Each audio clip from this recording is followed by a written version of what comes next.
Hey guys, welcome back to another video. If you're new to my channel, thank you for just clicking on this and seeing what it's about. Um, yes, well, I tend to talk about like spiritual subjects, and also the book I'm trying to write called Modern Legend touches on a lot of those topics, and yeah, it's kind of just a hash up of all my experiences in life so far, but with like a crazy imaginative twist because I'm obsessed with like Irish folklore and things. So yeah, if you're new to the channel, you'll I guess that's what this is about and what I'm about. So um, yeah. Uh, I wanted to say, I may as well be honest, since I've already put myself out on YouTube anyway. Um, well, I told you guys about my dad and how he died and stuff. Well, I had like a spiritual sort of encounter, because I wasn't always like, I didn't start out being what I consider spiritual from the start. But yeah, after he died, uh, I was. It's kind of a weird story, but I feel like I feel like I heard his voice in my head.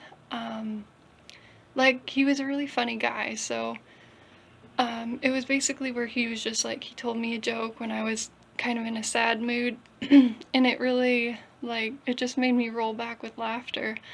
But I've never experienced anything else like that. I think if I did, I'd be really paranoid, but I guess it just opened the door for me to that there's something greater, something, you know, some larger universal spirit or something like that. Um, like you can take that for what you will, but that's my truth that I'm laying down. And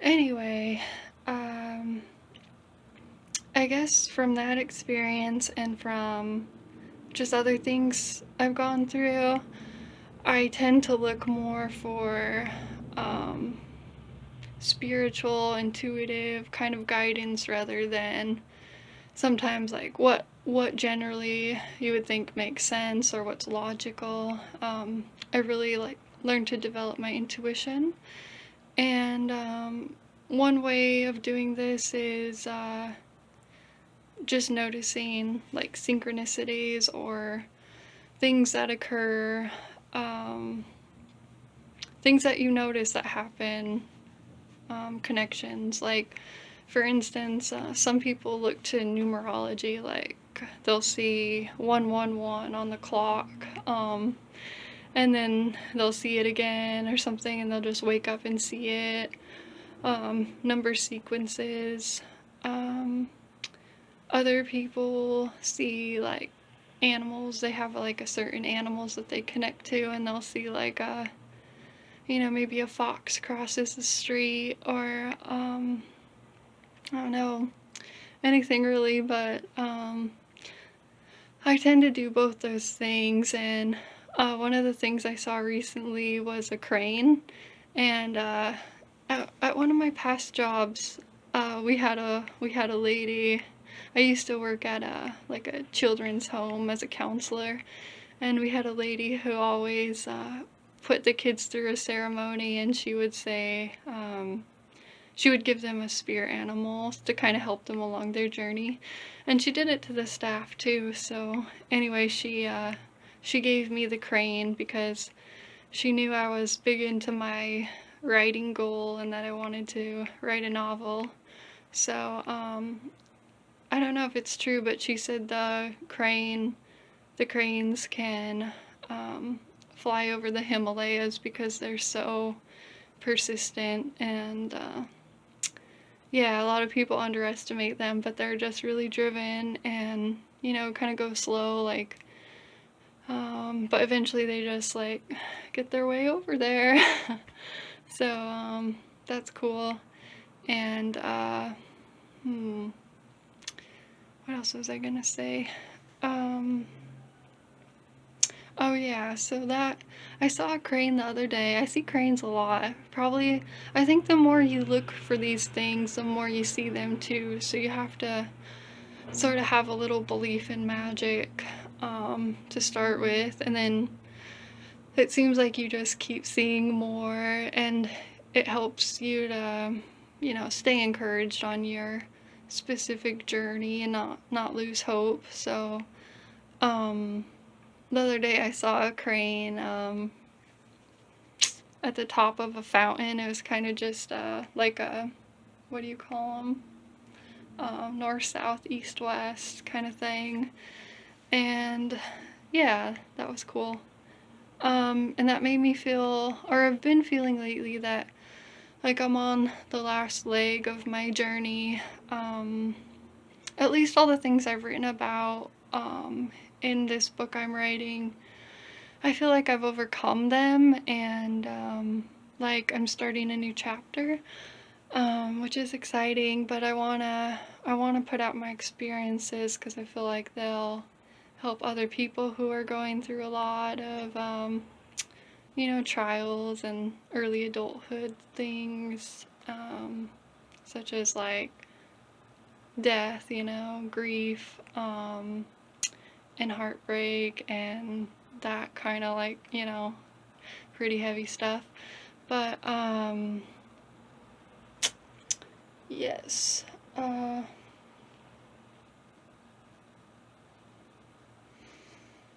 guess I'll talk a little bit about my book that I'm writing.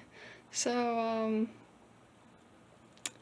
in my book, Tammany is a horse, and it's like really Marcus Daly's horse, who, if you guys don't know who that is, he's like, he's called the Copper King. He's big in Montana for doing like the copper mine in Butte, Montana, and Anaconda, Montana. That's kind of my world there. But anyway, he was from Ireland originally, and he moved to the United States. I believe he was in New York for a little while in his childhood, and then went out west with the gold mine. Eventually he made his way to where I'm from, the Bitter Valley, and he has a big house that's still out there, a big mansion, and it's really beautiful. Like, the mountains are in the backdrop, and he had horses anyway. Built this beautiful stable for one of them, and that horse is named Tammany. Anyway, in my story, Tammany is Laine's grandma's horse too. Has a horse named Tammany, and this is kind of confusing. Is why I do these videos, but Laine's grandma is also appears to her as Macha in the book. So from the last videos, I told you guys that Macha did her curse. She was forced to race against the horses by the Ulstermen. It's a old Irish legend, and she ended up dying giving childbirth. So all these Ulstermen are unable to fight in the battle where Cuchulainn has to face Queen Meb's army alone, basically, because they're all out with a disability from Macha's curse. Anyway, Laine is, she sees Macha, but Macha is her grandma, Grandma Mariella, as a young woman, like Grandma Mariella when she was in her 30s. So, Laine goes into these souterrains, these underground places, and comes back up with memories, and sometimes they're of Montana, like things she's actually experienced, and sometimes they go into the lives of like her father, her grandparents. So yeah, that's where she starts. That's where she sees her grandma and grandpa.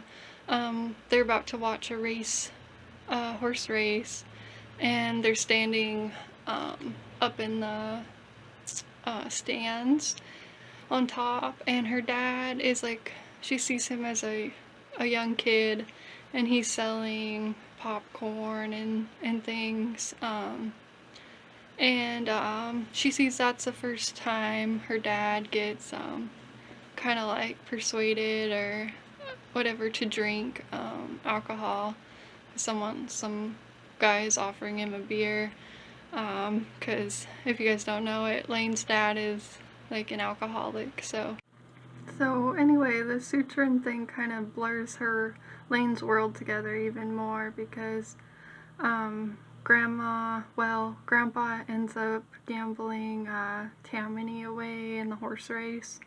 So when Laine sees Macha again, when she goes out, Macha tells her to get Tammany back, and Tammany, Grandma says that Tammany is at the Navan Fort with the Ulstermen.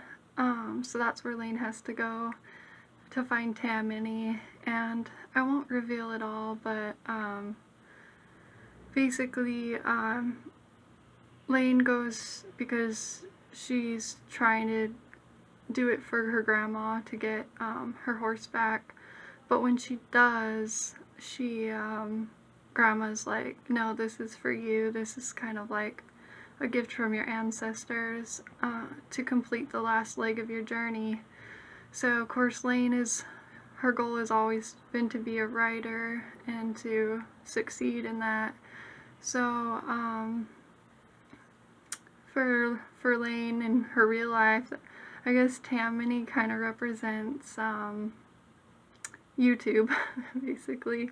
The extra kind of thing to put her work out there and speed progress. So like Tammany, Grandma just tells her to get on the horse, and Laine is like, I don't know how to ride, like I remember you led me around when I was a kid on your horse, but I never learned to ride. And Grandma's kind of just like slaps its butt, and like in her grandma way, because she is Grandma Mariella.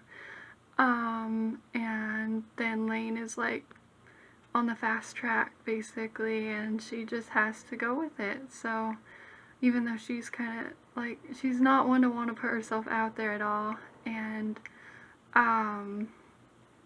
yeah, so that to me is if that makes any sense at all,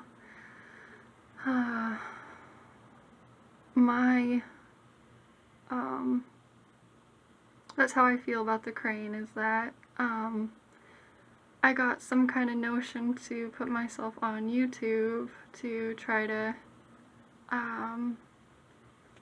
go the last leg of my goal here, and that's how my story is too. And yeah, I hope you guys like it, and I'll see you guys next Wednesday for another video. Until then, love ya, bye.